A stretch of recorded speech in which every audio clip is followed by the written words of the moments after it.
perang yang sangat dahsyat ya, kayak perang puputan lah. Semua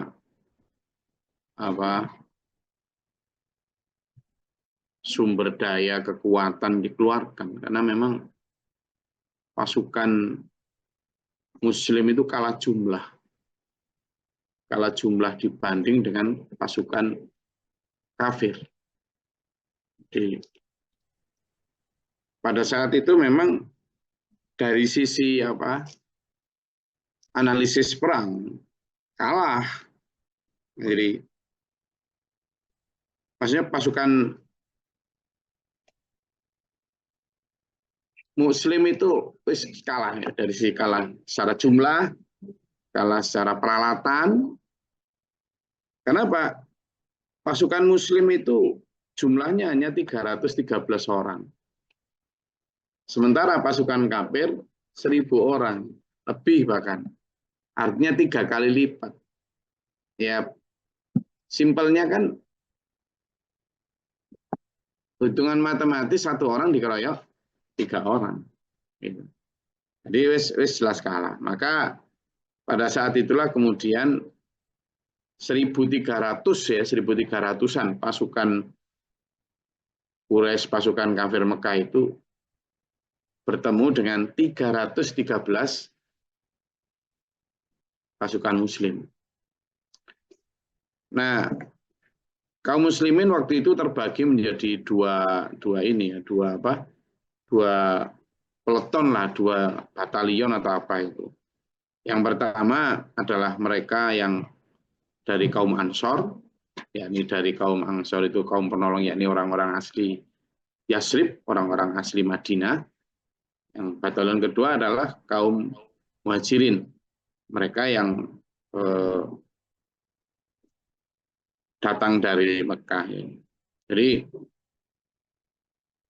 kan kemarin Abu Sufyan kan kafilahnya itu mau dicegat sama kaum Muslimin. Nah, pada saat itu kemudian Abu Sufyan kemudian mengutus utusan untuk berangkat menuju Mekah, minta bantuan ke Mekah itu. Nah, singkat cerita akhirnya kabilah-kabilah yang ada di Mekah itu kemudian dengan cepat mengirim bala bantuan yang totalnya itu ada 1.300 orang untuk menghadapi kaum Muslimin. Nah, itu di luar perkiraannya dulur-dulur Muslim. Karena waktu itu kan seperti yang ayat kemarin disampaikan itu terbagi, ada dulur Muslim itu merasa bahwa yang akan dicegat ya Abu Sufyan yang hanya dengan kafilah dagangnya, sehingga tidak terlalu banyak peralatan tempur. Nah, memang sejak awal Rasulullah ketika mengerahkan pasukan untuk mencegat kafilah dagang kafir Quraisy itu hanya sekedar penyergapan biasa saja sebenarnya. Jadi ya sekedar gitu. Oleh karena itu pasukan yang bertolak ya hanya sekitar 313 orang itu. Nah, sedangkan kaum kafir ada 1.300 itu. Nah, sehingga terbagi, akhirnya dibagi kaum Muslimin itu yang sebagian kaum Ansar, sebagian kaum Muhajirin. Nah, mereka bergerak dari sisi utara sepanjang jalan utama itu ke Lembah Badar namanya. Jadi makanya dikasih nama Perang Badar itu karena tempat bertemunya pasukan itu ada di lembah yang bernama Lembah Badar itu. Nah, pertemuan duel antara terutama ini antara Hamzah ya. Hamzah itu pamannya Rasulullah yang terkenal sangat kuat, itu berhadapan dengan orang Quraisy yang bernama Awad bin Abdul Asad Al-Makhzumi dari Bani Makhzum itu. Hamzah berhasil mengalahkan. Biasanya perangan itu diawali selalu begitu ya. Peperangan besar itu selalu diawali dengan duel para jawaranya. Lalu biasanya yang diwakili oleh kaum muslimin itu diwakili oleh Ali bin Abi Thalib. Nah, kali ini di Lembah Badar itu duel awal itu yang kaum muslimin diwakili oleh Hamzah bin Abdul Muthalib atau pamannya Rasulullah.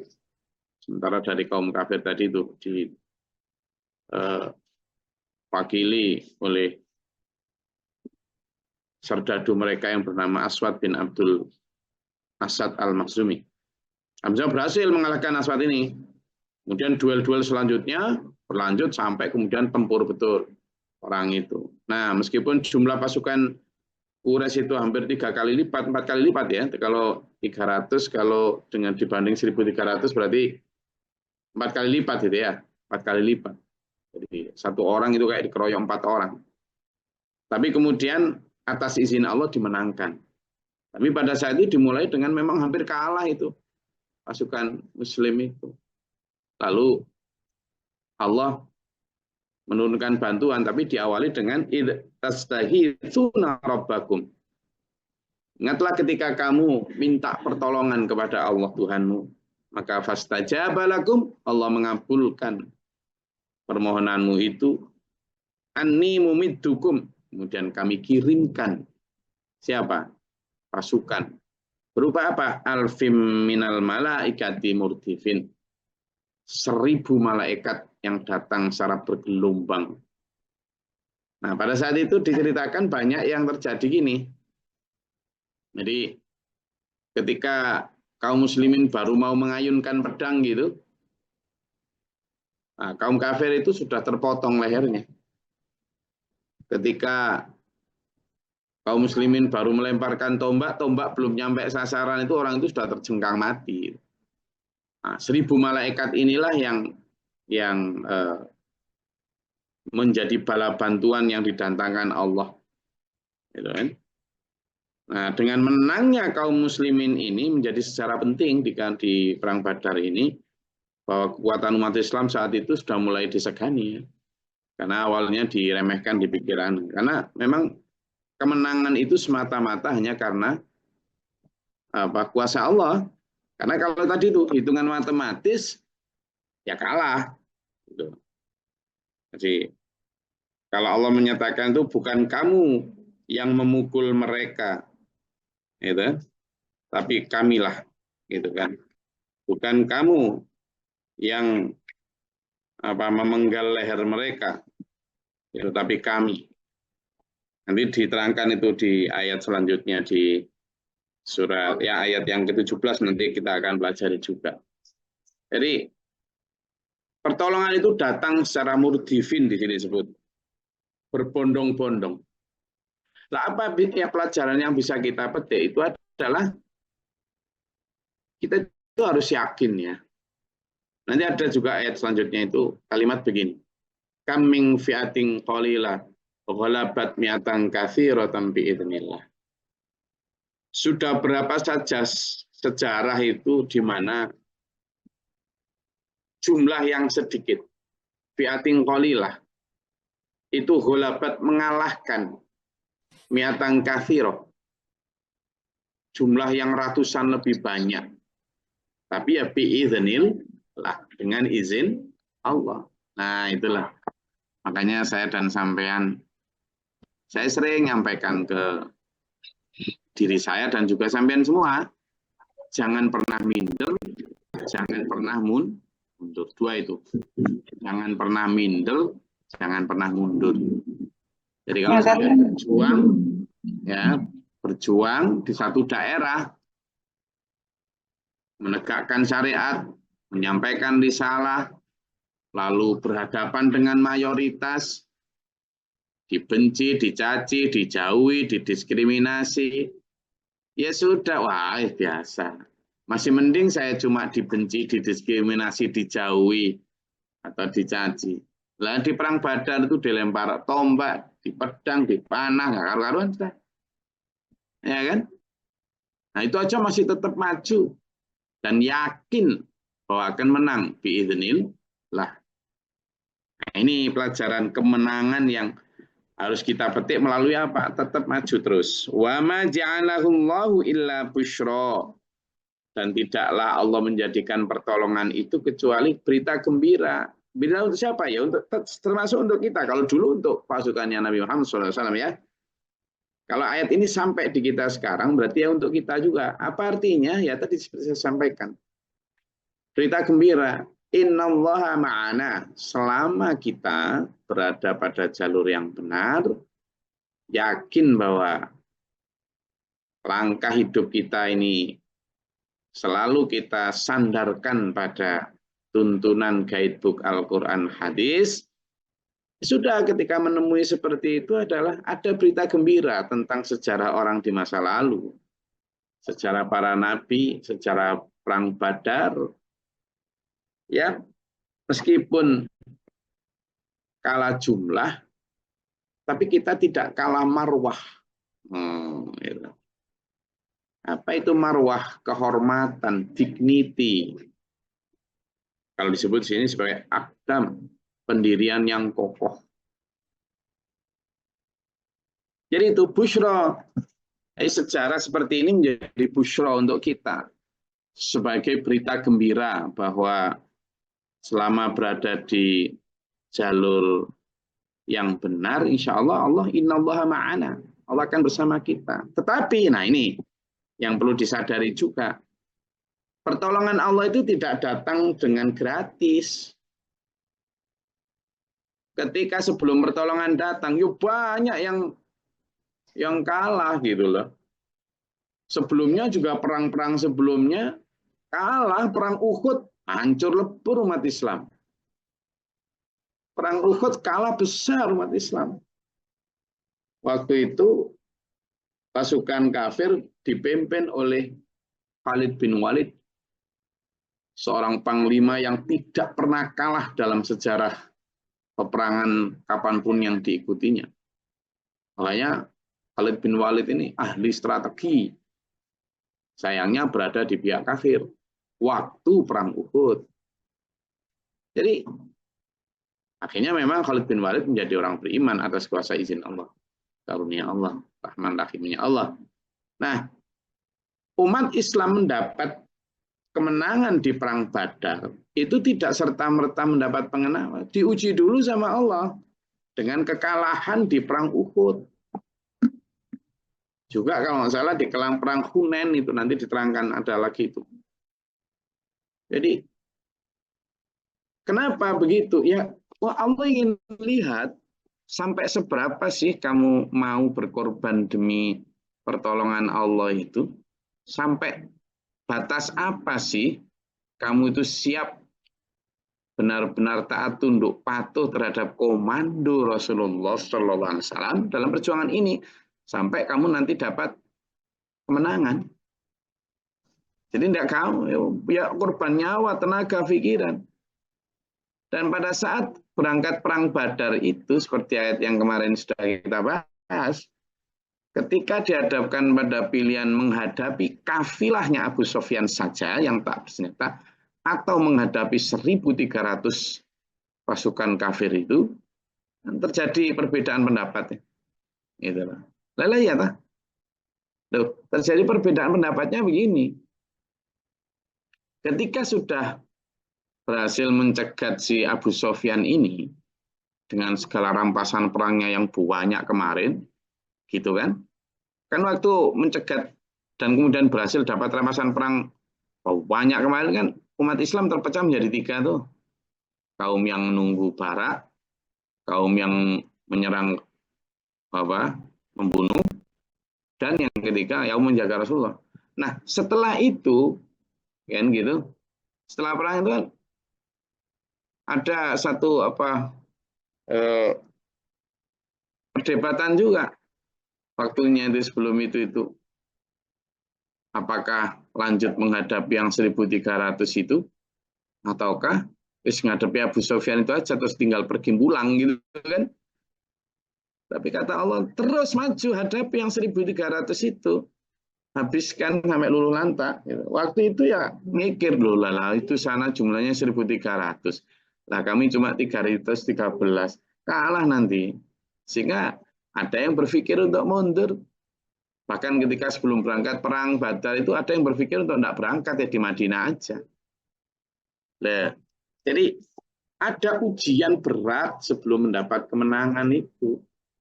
Konsepnya tetap jelas, berakit-rakit ke hulu, berenang-renang ke tepian. Di mana-mana itu harus berani bersakit-sakit dahulu, bersenang-senang, kemudian. Konsepnya begitu. Sama dengan kita ketika mau menang di akhirat, mendapatkan kemewahan, kebahagiaan, kejayaan akhirat. Ya harus berani bersakit-sakit di dunia lah. Gimana? Nggak ada konsepnya kok. Di sana minta enak, di sini enak, di sana nggak pernah dapat ujian, oh di sini juga nggak mau diuji. Ya gimana? Jadi nggak ada ceritanya gitu.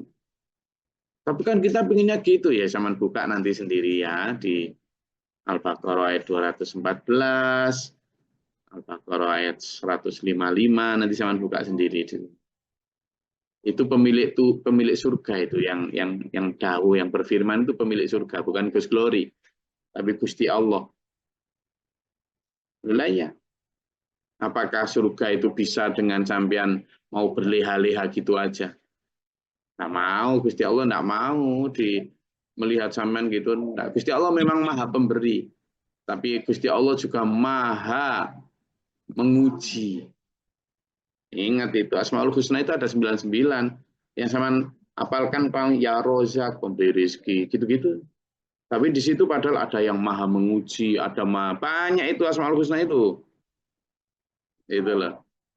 Jadi ayo siap dengan itu.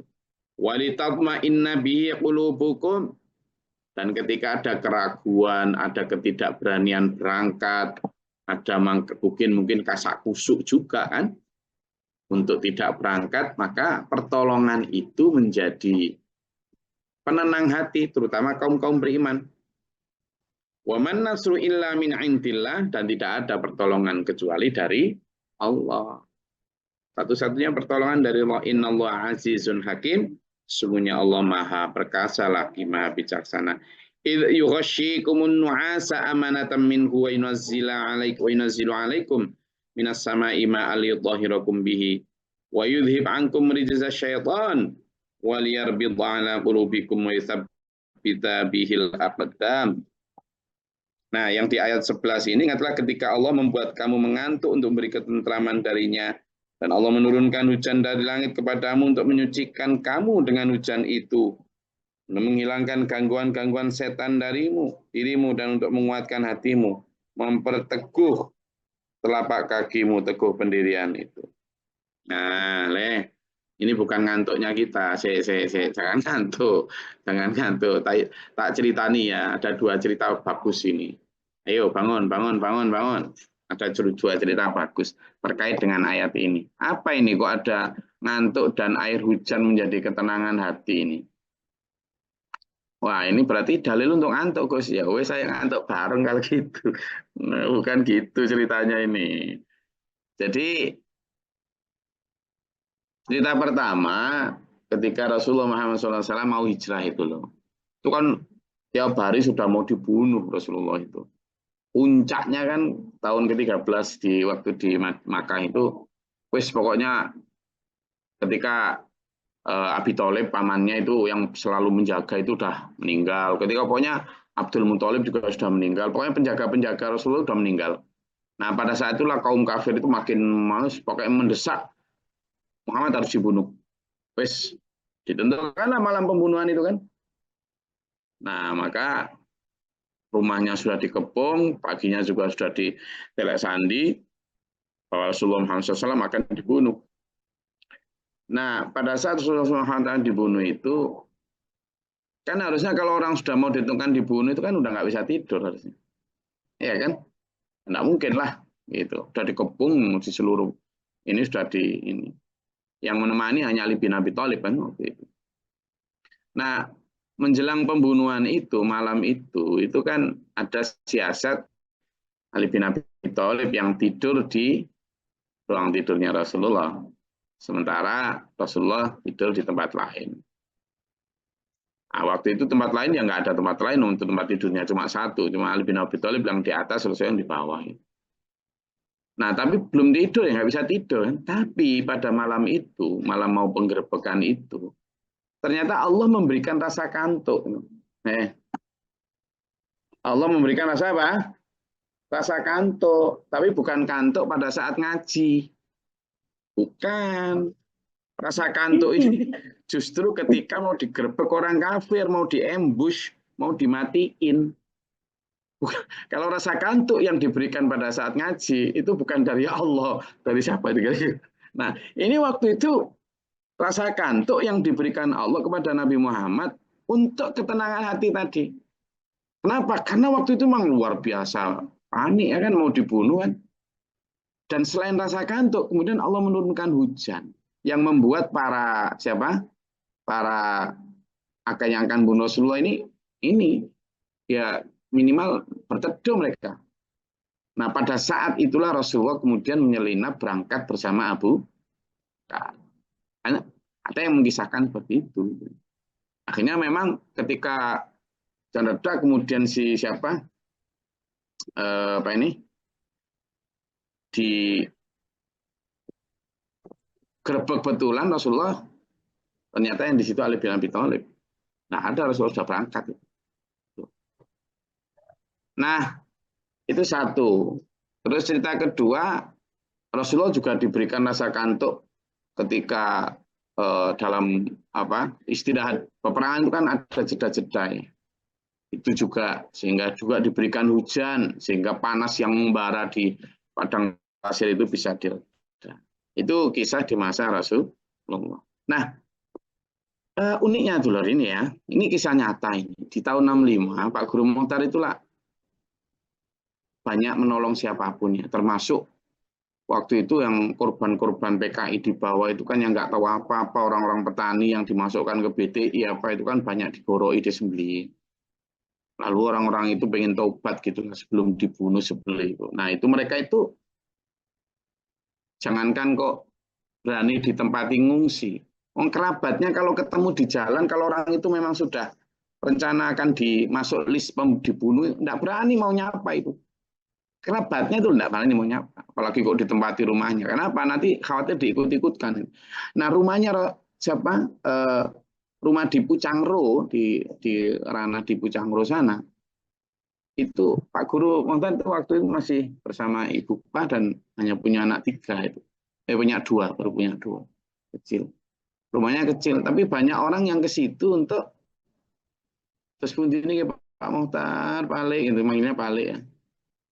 Untuk minta tolong lah, Pak Guru kan juga nggak punya apa-apa, nggak punya siapa-siapa. Ya sudah ke situ, orang-orang ini kan orang-orang abangan yang jarang sholat, jarang apa, maka diajarinlah sholat, diajarinlah ngaji, diajarinlah istighfar gitu. Tapi mereka kadang nginep di situ. Padahal ini orang-orang yang sudah masuk list akan dibunuh gitu. Nah orang-orang itu bahkan ada yang pernah itu seorang perempuan itu ya, karena dia masuk anggota Gerwani istilahnya. Dia sudah bertobat, kemudian ya jilbaban, kemudian sholat, malam diambil sama para algojo itu, sambil teriak itu. Ternyata mulai dari sejak diambil dari rumah Pak Guru itu sampai ladang pembantaian itu, yang dibaca itu astagfirullahaladzim, astagfirullahaladzim. Sampai ketika dirobek usus yang brodol itu loh, yang diucapkan adalah la ilaha illallah, la ilaha illallah. Nah, kejadian semacam itu akhirnya Pak Guru Mokhtar yang niatnya baik itu diikut-ikutkan untuk mau dibunuh. Jadi hari H pembunuhan itu kan biasanya yang mau dibunuh itu rumahnya ditandai X gitu kan. Nah, rumah Pak Guru di waktu itu tahun 65 sudah ditandai X gitu, karena dianggap membantu atau melindungi PKI. Padahal Pak Guru tidak ada, Pak Guru orang pondokan sejak dulu. Padahal pondokan itu kan yang sering dimusuhi PKI waktu itu. Nah, hari H sudah ditentukan nanti jam 10 malam mau dibunuh Pak Guru itu. Sudah, bahkan Pak Guru pun sudah wasiat-wasiat kepada Ibu Pa tentang apa segala macam. Mungkin sejarah hidupku cuma sampai di sini. Baca tulisan saya di Facebook saya yang judulnya Romantisme Tragedi. Jadi utuh di sana. Itu saya baca langsung hilang ya, Gus. Hilang. Malah baru sekilas baca, saya cari lagi nggak sebelum ketemu. Insya Allah masih ada. Nah, di malam itu, nah maghrib itu kan sudah mau mendekati itu, ternyata asar itu Pak Guru sudah panik dan ya memang gimana lagi, memang sudah secara hidup harus terbunuh malam itu, hingga sudah perpisahan lah dengan semuanya itu. Ibu ya cuma bisa nangis panjang hari itu. Nah, asar itu ternyata Pak Guru itu dikasih rasa kantuk yang luar biasa. Ngantuk tidur terus maghrib bangun itu sholat tidur lagi ternyata. Bapak juga sambil di tengah tangisnya itu nggak berani bangun kan, saking nyenyaknya gitu. Lah mendekati hampir jam setengah 10 malam itu ternyata hujan lebat yang luar biasa, pohon-pohon tumbang sehingga gojo yang di perempatan-perempatan jalan itu pada berlarian kocar-kacir gitu. Nah baru jam 1 malam, 1 jam 2 malam itu Pak Guru baru bangun. Kau paket loh, jam lagi. Rupanya hanya bisa jam kali Pak. Akhirnya sholat, setelah sholat kemudian dilihat dari balik jendela apa itu di perempatan-perempatan sudah sepi semua, tak ada orang.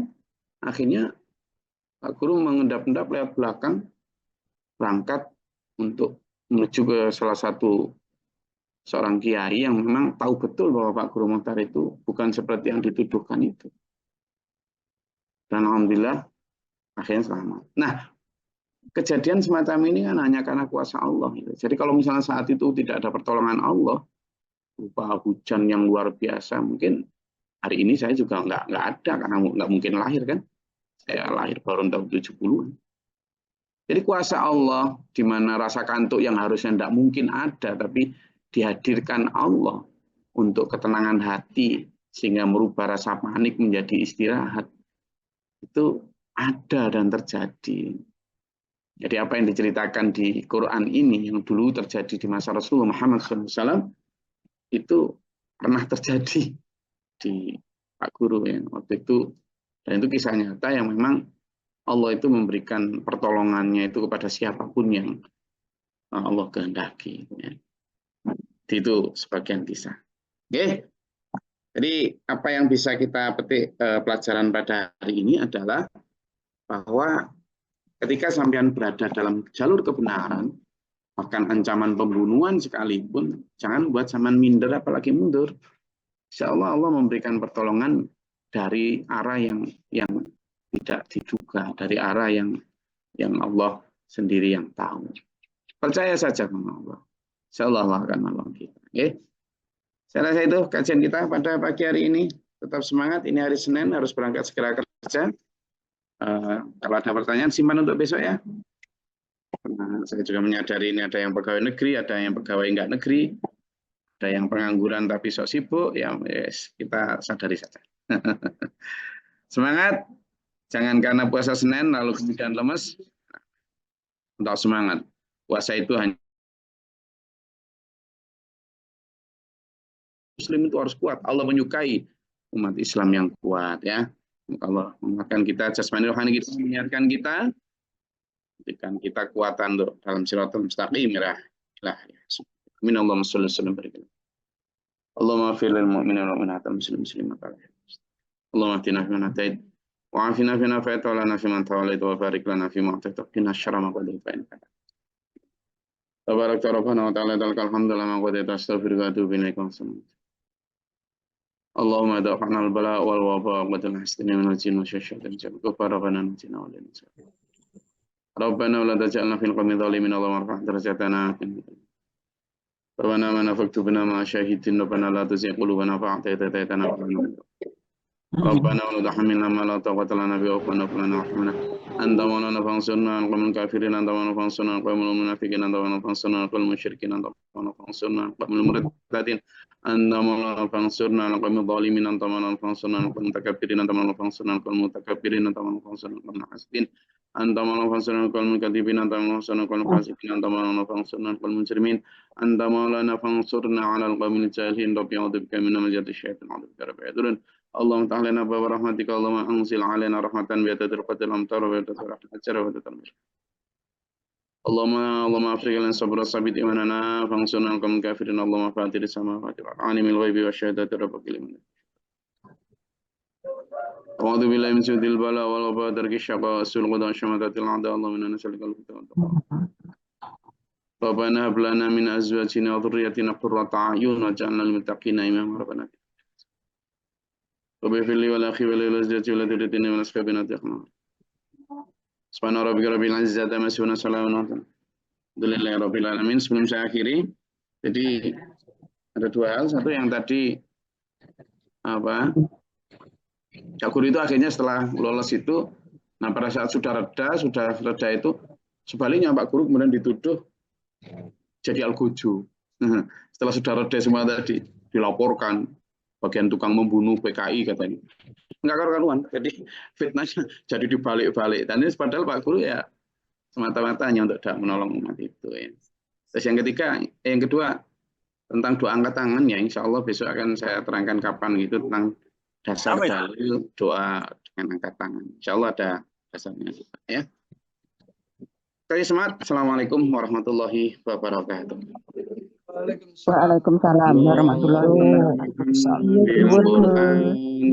Waj'alhu lana imaman wa nuran wa hudan wa rahmah.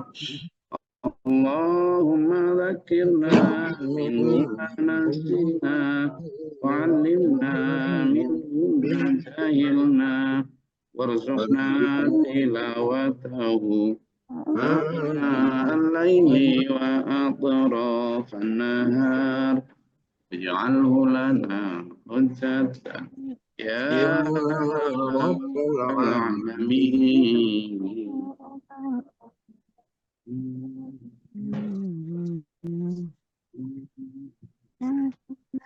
Kami dengan